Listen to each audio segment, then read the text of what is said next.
Welcome to the 8th session of Tanakh and Halakhic Mindset, part of the Rabbinical Learning Program. We're in the middle of chapter 19 in Vayikra, going briefly over the many mitzvot here and looking for the common denominator. We spoke about the matanot anim, the gifts or the portions that one gives from his crops to the poor, and explain how this builds a prosperous economy where people are driven to success in order to be able to help others. Following this, we have לא תגנובו, לא תכחשו, לא תשקרו בעמיתו, לא תשבעו בשמי לשקר, וחיללת את שם אלוהיך אני אדוני, לא תעשוק את רעך ולא תגזול, לא תלין פעולת שכיר יתך עד בוקר. It's a rapid succession of transgressions. In the middle, we have the statement, וחיללת את שם אלוהיך אני השם, you will desecrate the name of God if you swear falsely. Why would one swear falsely? Because of the transgressions I mentioned before or after, stealing, denying a debt, lying to each other, taking something that belongs to another, holding back salary, all these things. It's important that the Torah puts them in this cluster around tying directly actions of misdemeanor or embezzlement, corruption, taking other people's property, to the idea of the belief in God and the acceptance of God as the sole sovereign. So this is the social glue. This is what holds people back from committing those crimes where usually they could go unseen. That is the importance of the idea of a supreme judge who could see all at all times. After this, we have lo tekareh haresh v'lifnei aver lo titen michshol. You should not curse a deaf person. You should not put an obstacle on the path of a blind man. Of course, both of them should be taken both literally and metaphorically, to say that we should not take advantage of another person's disadvantage or weakness. It's also a common central motif in the Torah of taking care of those who are weaker than us. And in that sense, the justice should be served for all the poor and the rich. You should not spread bad rumors, and you should not stand idly by when someone else is suffering. This is a very important imperative, a commandment of the Torah that unfortunately sometimes is forgotten, and that applies to cases, for example, of sexual harassment, of embezzlement, of corruption.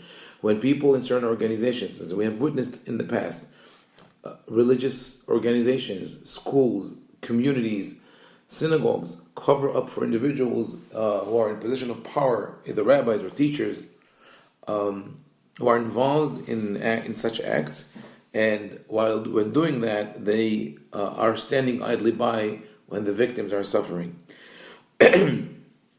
Next, verse 17, לא תשנא את אחיך בלבביך, הוכח תוכיח את עמיתך, ולא תישא עליו חטא. This is a verse that I think was taken out of context in the Halakhic literature. From that, people derive the mitzvah to rebuke another person for transgressing a concept between us and God. But in its original context, it's obvious that it speaks about a transgression, an offense towards another person. And it says, לא תשנא את אחיך בלבביך. If someone did something to you and you find a reason to hate him, don't do that. Rather, go and speak to that person. The word le'ochiach means both rebuke and validation or proof. As Yaakov says, "Et onivet yegi'a kapay ra Elohim vayochach amesh." So, if you speak to another person, you might be able to prove what is the truth, and maybe to reconcile with that person. That is the original context of the pasuk. It speaks about interpersonal relationships. It was taken out of context later on to say that one should rebuke other people for their sins they commit against God, otherwise they are responsible, and that is valid. We accept this as Torah Shebe'al Peh. But later on, it evolved to a situation where people who consider themselves to be religious would vocally and publicly attack other people who are not as observant in their opinion, and in most cases, they cause more mayhem and more alienation of these people from Torah and mitzvot. Here we have a specifically very strong split between the Sfaradim and Ashkenazim, at least until about 50 years ago, when this trend has changed as the Sephardim in Israel and even in America have been influenced by Ashkenazi culture. But one very salient example that we can bring regarding that is that of the movie theater Hechal in Petah Tikva. In the 80s, the owners of that movie theater wanted to open it on Shabbat, on Friday night, and there were several residents of the city of Petah Tikva who wanted to attend to go to the movies. The chief rabbis launched a campaign against it. They called yeshiva boys from all over the country.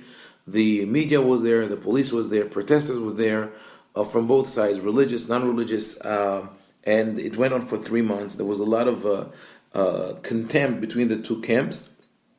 And only years later, Rabbi Moshe Malka, who was the chief rabbi of Petah Tikva, the Sephardic chief rabbi, came with his psak and explanation that should not have happened, that he was against it, but he was put under tremendous political pressure from the chief Ashkenazi rabbi of Petah Tikva and other factors in the chief rabbinate, that they must protest the honor of Shabbat. His opinion was that let them do it, and you just cause more attention. And he was right, because at the end of this whole turmoil, the theater was revived. People didn't come before that, but after this whole attention, so many people came on Friday night to watch movies that the owners had enough money to shut down the place completely for renovations and open it on a much grander scale. Rabbi Malka also added that the protest should have been done in the official methods, not to create animosity. But all this was forgotten, all this was thrown out the window, and I think that is important to us as we look into the possibility of rabbinic leadership, to know that in the original context of the pasuk, it is about putting out our feelings towards each other, and that connects to the next pasuk, Lo tikom v'lo titor et bnei amecha. You should not harbor a grudge against another person. It's important to talk and to clarify things. It's important as a rabbinical leader. It's important to the community and to the nation. That section sort of concludes with the famous statement, "Ve'ahavta le're'acha kamocha ani Adonai." That, I think, is an extremely empowering statement and the core of Judaism, as Hillel HaZaken and Rabbi Akiva said. Hillel HaZaken said, "De'alach sani le'havrach la ta'avid," what you don't do unto others. And it says, this is the whole Torah. Ve'idach perushahu zil gemor. All the rest is nothing more than a commentary which you have to learn. That he said to a man who wanted to study the whole Torah while standing on one foot. It's a famous story. What Hillel HaZaken is saying basically is that all of the mitzvot are just a commentary or a footnote to Ve'ahavta le're'acha kamocha. What he's saying is that the purpose of the Torah and mitzvot is not to aggrandize God, is not to have people worship God, because God does not need that. God is immutable, unchangeable. Rather, all the mitzvot, those which are ben adam lamakom and those which are ben adam l'havero, whether towards us or towards God, they are all there in order to enhance our ability to have a healthy, harmonious, and peaceful society. It's all for the benefit of mankind. And how does this happen? Ve'ahavta le're'acha kamocha ani Adonai. Starting with Ani Hashem, the name of God revokes here the idea of Tzelem Elokim, ki b'Tzelem Elokim bara et Adam. Man resembles God. Since man splits automatically into two genders, at least now we know that more, but in the eye of the common man, you have male and female. So this is the most evident difference that is visible to all. And since we know that male and female were both created in the image of God, that means that God has no image. Then this is the idea of equality of all humanity, and also the idea of greatness, because the image of God also conveys the idea of creativity. God is the creator. We humans are creative. As creative people, each one of us has a different approach, a different streak, a different talent, and that is the first step. The first step of this mitzvah, ve'ahavta le're'acha kamocha, love the other as you love yourself. So first and foremost, we must learn to love ourselves. How often, unfortunately, parents and teachers are harsh with their students with their children, demanding in a way that puts the children down, telling them that they're not good enough. Either they don't look good enough, or they don't behave the way they want, or they don't have the same goals as the parent had in mind, or they're not focusing on the same concepts. And when a child is denied that ability to love him or herself, they grow up to be either adults with low self-esteem, or with contempt towards society, or apathetic, indifferent, and not interested in doing anything. Instead, the role of the parents and the teachers is to inculcate this idea of self-confidence in their children and in their students, to make them feel that they should love themselves and appreciate their talents and the uniqueness that each and every one of them has. Once a person has that, they know that they can take those talents and use them to help others. So love yourself, love others. That is the winning combination of Judaism, where in other religions, like I mentioned before, the focus is on the spiritual growth of the self, of the individual, or in devotion to God. In Judaism, it's you are great, make yourself great, learn how to be who you are, and then take all your talents and all your possibilities and share them with others. I would like to expand a little more about the importance of this concept in Judaism. In Kohelet we find the pasuk, Tovim hashnayim min ha'echad, v'chod ha'meshulash lo b'merei natek. Two are better than one, and the triple fold thread will not snap easily. Now, these are words of wisdom by Shlomo HaMelech. Tovim hashnayim min ha'echad. That we understand. But then Shlomo HaMelech goes on to say, She'ilu ha'echad shenafal mi yekimenu. He says, if one falls, there's nobody there to pick him up. But if there are two people, then one will help the other. And here we're a little surprised, because we expect King Solomon to provide really amazing new understandings in the nature of man, or Judaism, or Torah. But this seems to be so simple. So we must assume there's something deeper here. What is the deeper message of what Shlomo says? He says, Tovim hashnayim min ha'echad, the two are better than one, meaning that if one does and works and directs his life only for selfish purposes, when he falls, there will be no one to pull him out of it. Whereas if one works for the benefit of others, even if he falls, there will be something that will motivate him and will pull him out. As an example, we could think of surgeons. Let's say there are two surgeons who grew up in the same environment, went to the same school, graduated summa cum laude. They're the best surgeons in their field, but they have different motives for being who they are. One of them wants to be the most famous and the most successful surgeon in the world, and the other one wants to use his talent and his abilities to help sick people all over the world.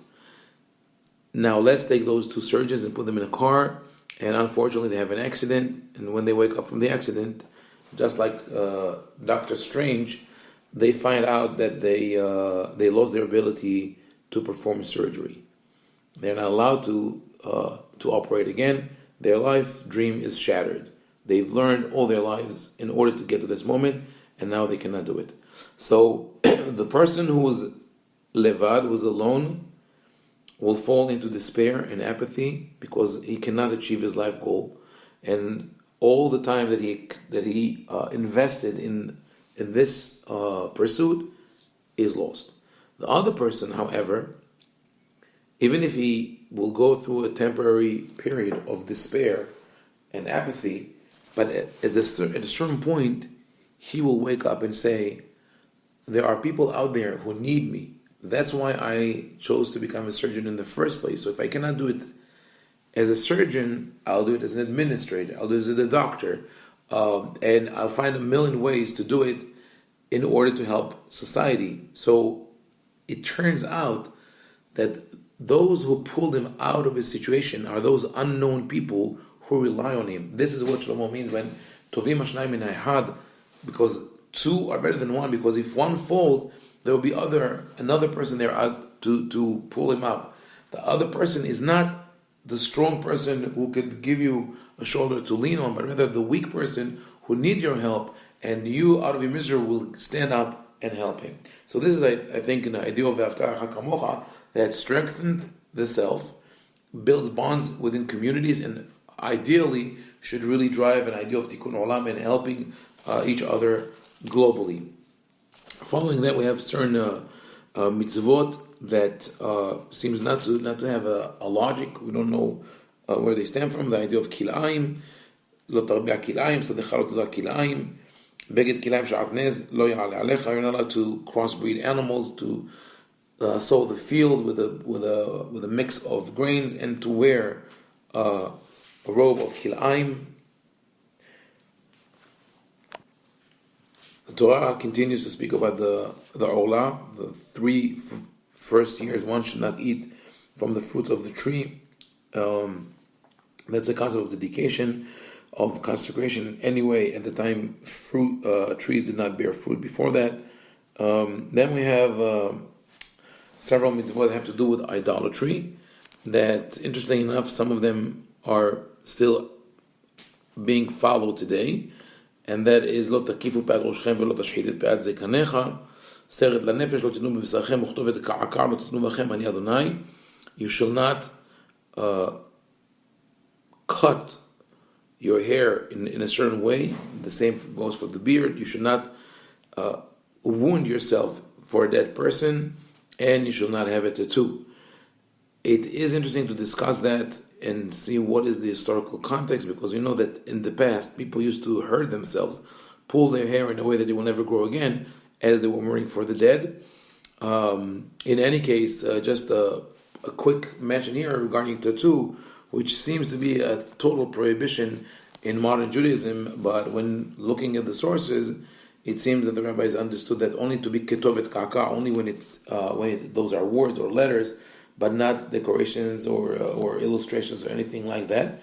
And also the idea that the person who has tattoos cannot be buried alongside other Jews is a ridiculous concept. It has no basis really in halakha, and probably started by people of either of the Havak Kadisha, of the burial society, or some rabbis, because they wanted to use it as a deterrent against people before they apply to that process and have a tattoo. The next pasuk,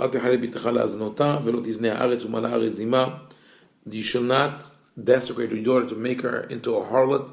That is part of the phenomenon that I mentioned before of sacred prostitution in the temple, which we'll see coming up again and again throughout Torah and Tanakh. And this parasha concludes with the first admonition against searching esoteric knowledge, mysteries, going to the ovot and the Yedonim, mediums that connect people to the world of the dead, which the Torah is against. We don't know if it's valid or not, but obviously the Torah does not want us to live our life being immersed in the past or in an unknown future. I think that is the reason, by the way, that the Torah never speaks, the Torah or the Tanakh never speak about Olam Haba, because of the fear that people will live their lives for Olam Haba. Or for those who believe in reincarnation, they will live their lives thinking of who was I in the previous reincarnation. And I have run into situations like that where people actually broke their families because they believed that some people that they were connected to, their wife, mother-in-law, etc., were in different positions in their life in the previous reincarnation, and therefore it could never work, and they got divorced. This is not the way to work. Or if we go to the other side, that of Olam Haba, so many people guide and direct their lives not based on what they have to do in this world, in this place, but rather on how are they going to secure their place in Olam Haba, which first of all detaches them in a way from reality, but also makes all of their observance of Torah and mitzvot into one which is selfish and not altruistic, thus deviating from the original goal set by Ve'afta l'reacha kamocha. Torah then speaks about respect for others, for the elderly, for the sojourner, the ger, the again, the idea of how much we have to understand nefesh agir, the soul and sensitivities of a sojourner who is not fully integrated in society, because we ourselves were gerim in Egypt. I mentioned this in Bereshit as we were going through Brit Ben Abetarim, that probably the reason why Abraham does not protest when he's told that his children are going to be slaves in a foreign land, because he understood that this is important for their spiritual growth and for their ability to later commiserate with the pain of others. And this is also a sort of a duty which is incumbent upon the Jewish people to be more involved as leaders, as individuals, in the suffering of others, in whether it's in America or in the whole world. This is part of what we have to do. And like I said before, the parasha concludes. This is the parashat Kedushim, the second 10 commandments. Lo ta'asu avel b'mishpat, b'midah, b'mishkal, v'mesuah. You shall not distort justice, whether you do it with measurements, with the weights, or with the liquid measurements. Moznei tzedek, avnei tzedek, efat tzedek, v'in tzedek yelachem. The word tzedek, justice, repeats 4 times. You have to use scales which are justified, weights which are justified, dry measurements and liquid measurements which are justified. Why? Because I am God who took you out of Egypt. Again, the idea of justice, of business ethics, is integral to the idea of belief in one God. And that, again, is unfortunate that in modern Judaism, people draw the line between mitzvot sheben adam lamakom, mitzvot sheben adam l'chavero. They will define someone who is shomer Shabbat, shomer kashrut, and attends the synagogue as an observant man, and if they see that he embezzles money or does not conduct his business ethically, they will say he stumbled once. Even if he does it every month, they will say he stumbles on a monthly basis. Whereas if they know someone who runs his business ethically, takes care of his family, respects everyone, is a good citizen, serves in the army, etc., but does not keep Shabbat, does not keep kosher, they will say this guy is a Hiloni, is secular, is not religious. That is not the view of the Torah. The Torah views all the mitzvot as integral and connected to each other. And we have, as rabbis, as teachers, to promulgate that idea and make people understand that business ethics are as important as Shabbat and Kashrut. So when I'll give you a practical application. When sometimes it would happen in a synagogue that someone is about to be given aliyah and everybody's whispering, no, don't give him aliyah. He's not shomer Shabbat. Or for other things that we ask for qualifications, we ask for people to be shomer Shabbat. Why don't we ask to see their ledgers to see if they're shomer business ethics or not? That should be as important for the person to serve as a cantor or as a witness or for any other thing as keeping Shabbat and keeping kosher. Anyway, this is the conclusion of the segment called Kedushim. Then we have a list of the punishments for the list of incestuous relationships mentioned in the previous chapter. Then we talk about the Kohanim. There are a lot of laws about the Kohanim. There was one that I would like to highlight here, and that is the idea that handicapped Kohanim cannot serve in the temple. I think the previous generations were more or less comfortable with the idea because they spoke about the necessity to have people who are people of stature, people who look good in the temple, and that it is inappropriate for someone with a handicap to serve in the temple. Today, I think we have a better understanding of that. Hopefully society understands it better. I personally worked alongside my grandfather and my mother in a rehabilitation organization that they created. So I work with a lot of people, both with physical handicaps and mental handicaps. And the idea that someone will be barred from serving God just because he was born differently is really a painful idea. It's putting a label on a person. It's alienating that person. So I think that my solution to that is that in antiquity, people believe that a person in other religions, people believe that a person with a handicap is more spiritually aligned, and we have different examples, and they're very common in Greek tragedy to hear speaking about the blind prophet, and even in the Talmud, eventually we find rabbis who poked their eyes so they will not see anything bad. And in the modern Musa literature, there were great rabbis who spoke about how thankful they are to God that they lost their sense of hearing or their sense of sight, and now they cannot hear or see forbidden things. So it's not inevitable that in the past, parents who wanted to groom their child towards a future of a spiritual position maybe as a priest or as a shaman or as a prophet, would maim their children for that purpose. Now, for some people, the idea of parents maiming their children in order to help them achieve greatness might seem or sound preposterous, but I would say just look at the parents who push their children to be athletes and leave them no choice, and in many cases cause pain and irreversible damage to the child without asking him or her. So it's not inevitable that people used to do it in the past. The Torah wanted to prevent that. The Torah wanted to save children from being maimed by their parents in order to become spiritual leaders. So the Torah forbade anyone with a handicap from serving in the Beit HaMikdash, serving in the temple.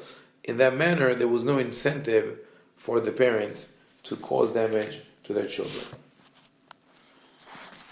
I'll just say here that obviously when we go verse by verse, we will have to dedicate a lot of time to going through the Tanakh, and obviously this is true. Unfortunately, people don't think that Tanakh is essential for Semicha, but I think that this is the one book that everybody has to know almost by heart. You could read it once. You could decide later on that you're not going to go back to all the technical details of the exact measurements and way of building the Mishkan or the temple or the Korbanot. You could skip all the conquerors of Yehoshua and the genealogical lists, but at least once you had a grasp of what the Tanakh is all about, and then go back and read the Pesukim over and over and over again, especially since what we know and how we understand the Tanakh at a certain point in life is not the same as we'll understand it later. As we grow and mature, we have new understanding, new insights, and of what the Tanakh has to offer, and sometimes solutions to life situation. Just as regarding halakha, Rashba says you cannot write. Rabbi Shlomo ben Adret says that one cannot write down all the intricate possibilities of each and every case of halakha. So also with life, with the story of life. So it's imperative that we read through both the narrative and the legal parts of the Torah and the Nevi'im to have this grasp of what are the ideas that the Torah speaks about. I'll go briefly to the idea of Shemitah in chapter 25.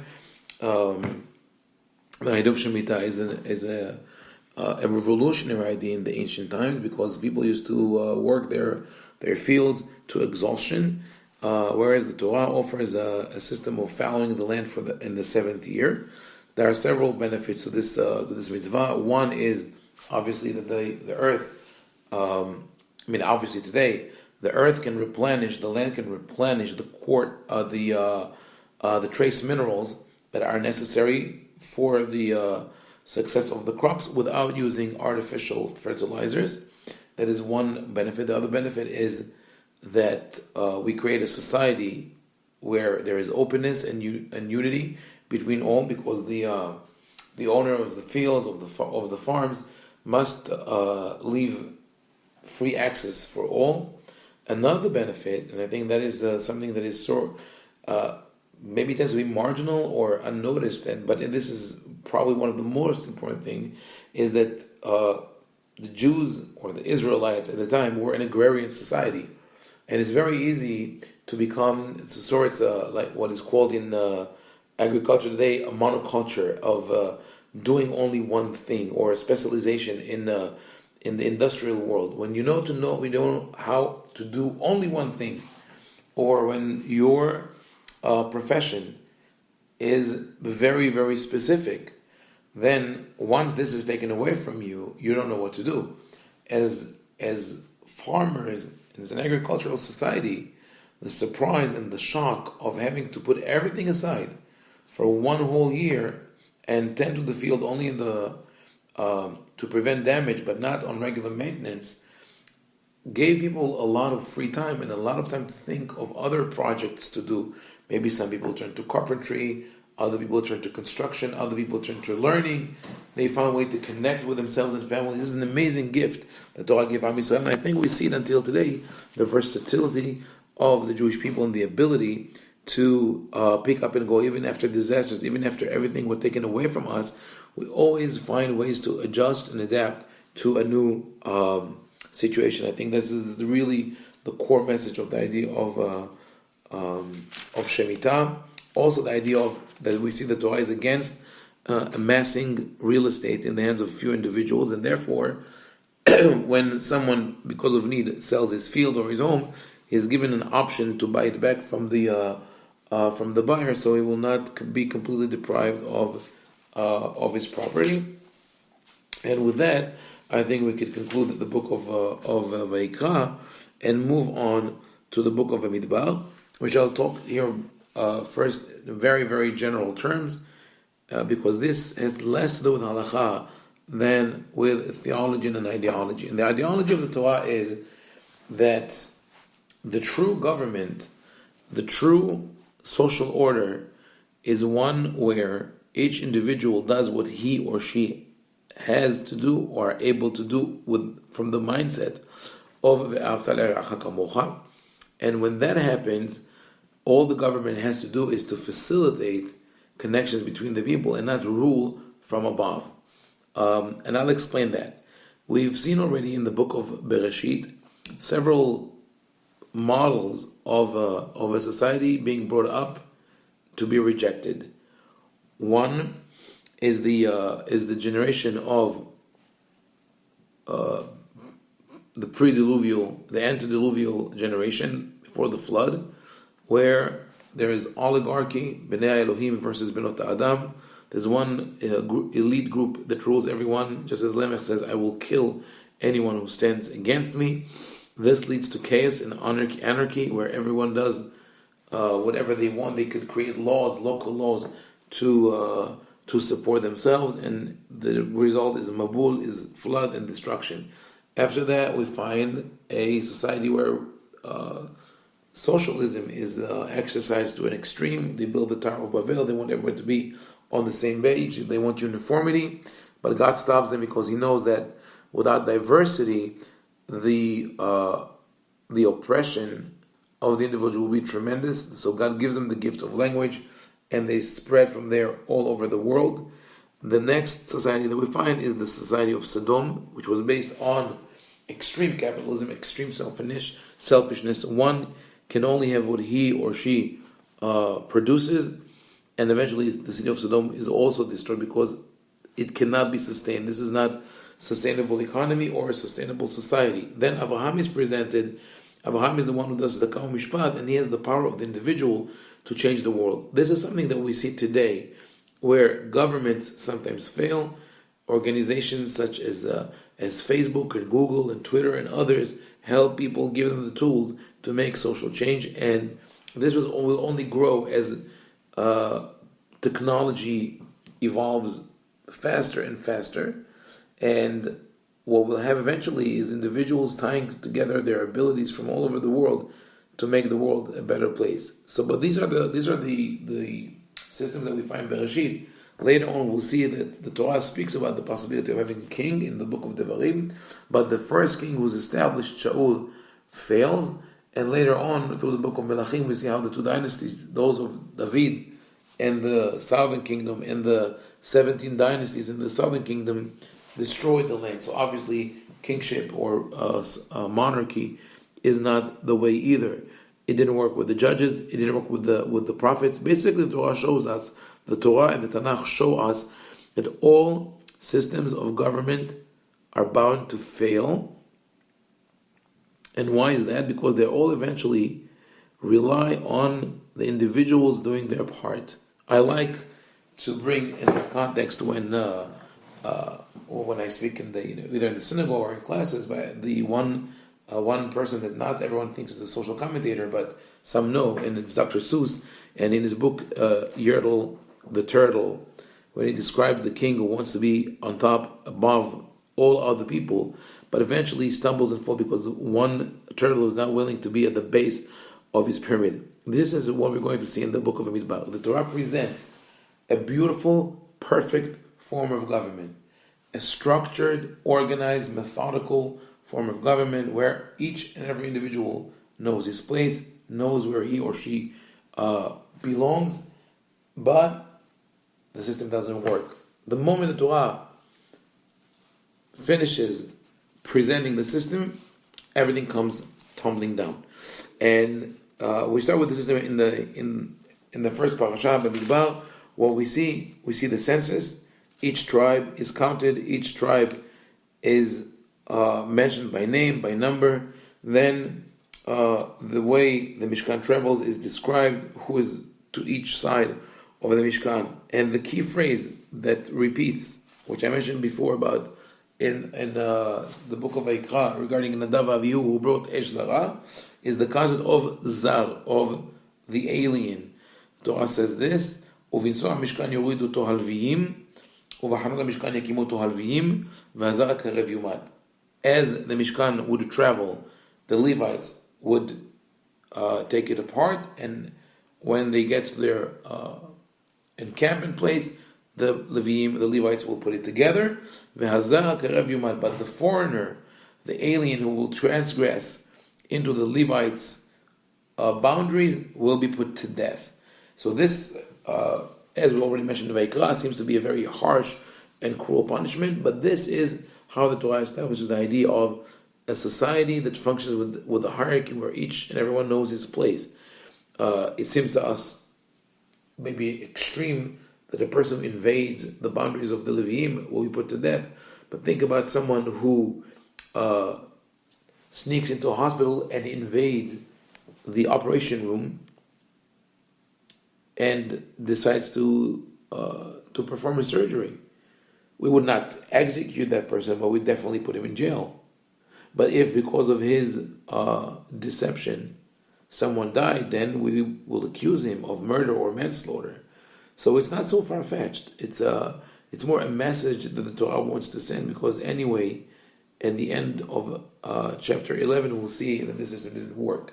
So there's an emphasis on the unity, on all the integrity of all the units that make the Jewish people, the Israelites who are in the temple, in the desert, and that's why we have the name of each tribe, the number of each tribe, then how they travel, then a repetition of the census now for the Levites, and again the description of how the Mishkan travels with the pasuk Velo yigoi lakodesh v'metu. They should not breach the Kodesh lest they die. So now the Torah draws for us a picture of concentric circles of sanctity with the Holy of Holies in the center. This is the Holy of Holies is surrounded by the Holy, the Kodesh. Around the Kodesh we have the Hatzar HaMishkan, the court of the Mishkan. Around the court of the Mishkan are the families of the Leviim, Bnei Gershon, Bnei Kehat, Bnei Merari, and Moshe and Aaron. Those are the people closest to the Mishkan. We move out, and we have the Mahane Israel, where the Israelites would live. So everything is very clearly defined. Boundaries, we know where each one has to be. As part of that, now we understand why in chapter 5 the Torah says to send out of the camp kol tzarua v'chol zav v'chol tameh lanafesh, those who are lepers, those who carry sexually transmitted diseases, and those who are impure. We send out of the camp those who are physically impure, so they would not contaminate the camp. Again, it's a symbolic move showing that within the camp you have to have integrity and harmony. We do take care of people who are sick or who are impure, but that is done outside the camp. They are quarantined, so they will not affect or infect others. That is followed by Daber el Bnei Israel, speak to the Israelites. Ish o isha ki asu mikol hatot adan im'ol ma'al badonai ve'ashema nefesh ahi. Anyone who transgresses a ma'al, which as we've seen before in Vayikra, could be either embezzlement, corruption, or a transgression against God, one should confess, one should do teshuvah. The connection between the two segments, the one about the leper and the one with sexual diseases and the one who's impure, and that section is that we are told to send out of the camp those are physically impaired in terms of like disease or contamination, and then those who are spiritually not there, spiritually not ready, should do teshuvah and confess for their sins, so they will be able to be included within the Jewish people from a spiritual point of view. Following that, we have the laws of the Sotah and the Nazir, that when one learns, studies this methodically and more in depth, we realize that the Sotah is more a deterrent than a practical measure, and the Nazir probably was not recommended. It was not recommended for people to become hermits. Both those types of people, the Sotah and the Nazir, are outliers in a negative way, and that in that sense that the Sotah, the deviate woman, follows her desire and is willing because of that to compromise the family. So she's the one that puts more emphasis on the carnal, on the body than on spirit. The Nazir, on the other hand, puts more emphasis on the spirit than he puts on the body. He's willing to let his body suffer, depriving it of wine, depriving himself also of looking good, in the sense that he has to remain unkempt, not shave or trim his beard, but also he detaches himself from society, because the Torah says that if he is in the presence of a dead body, he will have to start his Nazirut, his vow, from the beginning. So for a Nazir who went through his vow for 30 days, and now in the last couple of days he has to spend time with friends and family, maybe someone is sick, maybe someone is about to die, but he says, no, I cannot come because I'll have to start again another month of counting. So what he did basically by becoming a Nazir is cutting himself off from society because he thinks that he's spiritually superior.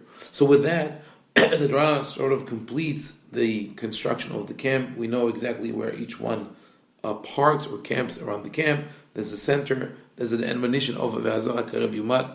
He who is not part of the system and the alien should not breach the boundaries. And then the Torah singles out those who should not be included in the camp, either because they carry physical impurity or because they are sinners and they have to confess before they are included in that perfect model. And those who are spiritually sick, either the Sotah who follows her desire, or the hermit, the Nazir, who decides to take extra measures of caution, but basically cuts himself off from society. So all these elements are moving out of the camp, so the camp remains healthy and harmonious. And when that happens, the Torah gives Birkat Kohanim. The blessing comes when the people are ready, in the sense of, here we are in peace and harmony. Following that, the korbanot of the Nesi'im, the sacrifice of the Nesi'im, which are perplexing because we know the Torah tends not to make unnecessary repetitions. But if we understand that what the Torah wanted to convey here is the idea of unity and wholesomeness of government, the Torah shows that though you have 12 tribes, each one with a different history, going all the way back to the sons of Leah versus the sons of Rachel and the maidservants Bilhah and Zilpah. If we understand that, we know that the Torah wanted to present here the epitome of a structured and healthy society. A couple more halachot mentioned here, and then they start traveling in chapter 11, 10, and 11. And here we come to the big bankruptcy of the book of Bamidbar, which is appropriately located in probably located in chapter 11. So we'll continue, God willing, the next session from chapter 11 in Bamidbar.